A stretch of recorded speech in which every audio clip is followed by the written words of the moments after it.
Hi everyone, in front of me I've got a Redmi Note 11 Pro Plus, and let me share with you how to set camera timer on this device. So first of all, let's open the camera app, and since we are in the standard photo mode, we can enter the settings switcher in the right upper corner. And as you can see, the second bar of the options is connected with the timer. So we've got 4 different options. We've got the timer off, which is currently set. We've got also 3, 5 or 10 seconds delay. So basically that's very easy. All you have to do is to simply tap on the delay you'd like to use. So I'll pick 10 seconds and let's go back.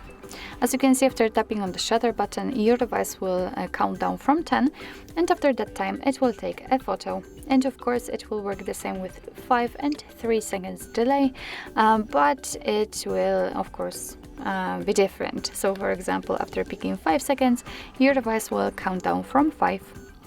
And of course we can turn off the timer whenever you want to, and just tap on this icon, the clock icon.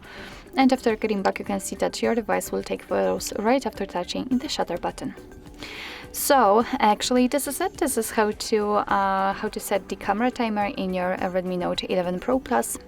Thank you so much for watching. I hope that this video was helpful, and if it was, please hit the subscribe button and leave the thumbs up.